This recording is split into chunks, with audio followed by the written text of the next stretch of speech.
Hello সবাইকে, good morning. এখন বাজে 9:30 আর এখন থেকেই আজকের ব্লগটা আমি স্টার্ট করলাম।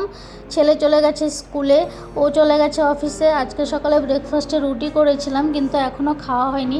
এখন 9:30 বাজে, ছেলের আবার স্কুল ছুটি হয়ে যাবে 11টা 15-তে। তাই ভাবলাম স্কুলে যাওয়ার আগে রান্নাটা করেই যাই। এত গরমের মধ্যে স্কুল থেকে যখন আসবো তখন আর রান্না করতে একদমই ইচ্ছে হয় না।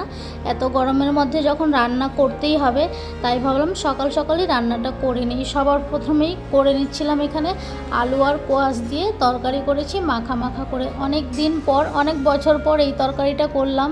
সবজিটাও নিয়ে এসেছিল রবিবারে, কিন্তু আমি করিনি। সোমবারটা ছেড়ে মঙ্গলবারে করলাম। আর হ্যাঁ, ভিডিওটাও হচ্ছে মঙ্গলবারের। আজকে কিন্তু একদিকে কাটাকুটি করছিলাম আর একদিকে রান্না করছিলাম। শুধু ঘড়ির দিকে তাকিয়ে তাকিয়ে রান্না করছি। ছেলের আবার ছুটি হয়ে যাবে, স্কুলে ছুটতে হবে, আর তার মধ্যে এত গরম। ভিডিওটা আগে থেকে স্টার্ট করিনি। কোয়াশ আর আলু দিয়ে মাখা মাখা করে তরকারিটা করলাম, হয়েও গেছে। তারপর ভেন্ডি কেটেছি। আজকে ভেন্ডিগুলোকে একটু লম্বা লম্বা করে কেটেছি। সব সময় একই রকমভাবে ভাজা করে খেতে কিন্তু ভালো লাগে না। ভেন্ডি ভাজাটা বসিয়ে দিলাম। আর লাল শাক করেছিলাম, লাল শাকটাও আগেই কেটে কুটে পরিষ্কার করে নিয়ে তারপর লাল শাক রান্না করলাম। আর আজকে ডালের বড়ি দিয়ে প্রথমবার করলাম, ডালের বড়ি দিয়ে লাল শাক রান্না। ভিডিওটা আজকে এমনভাবেই করা হয়েছে, কারণ ঘরের সব দিকে কাজ করে তারপর ভিডিও করাটা খুবই একটা অসুবিধা হয়ে যায়, আর একা হাতে সব কিছু করতে হয়। আর এইদিকে কিন্তু দেখো ঝিঙে কেটেছি। দুটো ঝিঙে ছিল, ছোট ছোট দুটো ঝিঙে কেটে ফেলেছি। ঝিঙে ভাজাটা আমার ছেলের খুব পছন্দ হয়। রান্না সব শেষে কিন্তু একবারে রান্না বান্না করেই নিলাম, করে তারপর আবার একটু ভিডিও স্টার্ট করেছিলাম। রান্না বান্না কমপ্লিট হয়ে গেল। ভেন্ডি ভাজা, শাক ভাজা, কোয়াশ আলুর তরকারি, আর করেছি ঝিঙে ভাজা।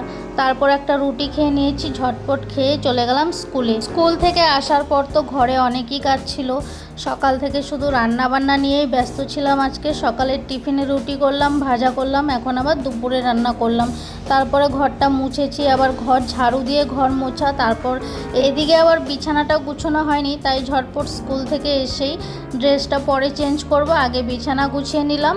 বিছানাটা গুছিয়ে নিয়ে আরও অনেক কাজ আছে। এক গাদা বাসন পড়ে আছে বেসিনে, যাব এখন বাসনগুলো মাজতে।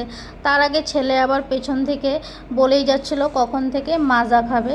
কাল স্কুল থেকে ফেরার পথে ছেলে বলল একটা মাজা কিনে দাও, তাও আবার বড় বোতল কিনে দাও।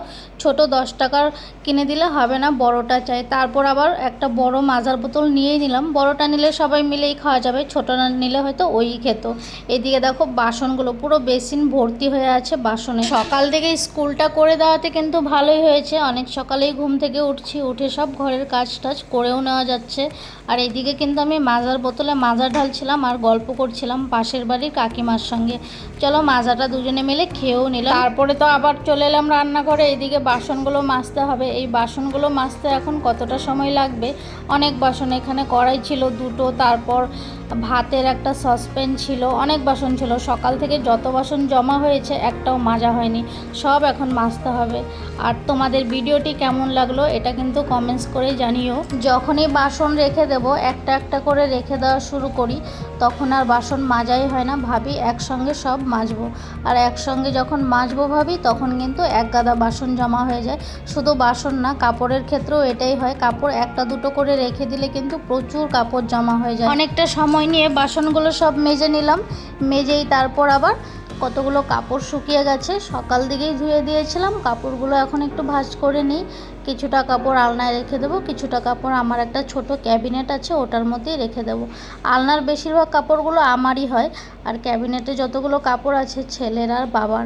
আমার কাপড়ও আছে। আমার কাপড় ঘরের সব জায়গাতেই পাওয়া যায়, সব দিকেই আমার কাপড় পাওয়া যায়। আলমারিতেও আমার কাপড়, ক্যাবিনেটেও আমার কাপড়, আলনাতেও আমার কাপড়, চারিদিকে শুধু আমারই কাপড়। আজকে ঘরের কাজগুলো সকাল সকালই হয়ে গেল। এখন বাজে 12টা। সব দরকারি কাজগুলো হয়ে গেছে। বড় বড় কাজগুলো, কাপড় ধোয়া, ঘর মোছা, বাসন ধোয়া, রান্না করা। সবচেয়ে বড় কাজ তো রান্না করা। এই গরমের মধ্যে রান্না করাটাই হলো সবচেয়ে কঠিন কাজ। সেই কাজটা হয়ে গেলে আর কোনো চাপ থাকে না। আজকে রাতেও আর রান্না করব না, একবারই রান্না করে নিয়েছি একটু একটু করে। শাকটা হয়তো থেকে যাবে, শাকটা রাতে খাই না আমরা। সমস্ত কিছু ঘরের কাজ নিয়েই যখন ভিডিও করা হয়, কাজ যখন শেষ হয়ে গেছে ভিডিও শেষ করে দিচ্ছি। অনেক কাজ থাকে ঘরে, কিন্তু সব কাজ তো আর ভিডিওতে দেখানো যায় না, আর করাও যায় না। এত লম্বা ভিডিও করা তো অসম্ভব। চলো টাটা বাই বাই। ভিডিওটি ভালো লাগলে লাইক করো, শেয়ার করো, কমেন্টস করে দিও। আবার দেখা হবে নতুন একটা ভিডিওতে। আর তোমরা যারা আমার ভিডিও ফেসবুক পেজ থেকে দেখো তাদেরকে বলছি আমার ফেসবুক পেজটিকে ফলো করে দিও, আর আমার ইউটিউব চ্যানেলটিকেও সাবস্ক্রাইব করে রাখো এরকমই ডেলি ব্লগ পাওয়ার জন্য। টাটা বাই বাই, সবাই সুস্থ।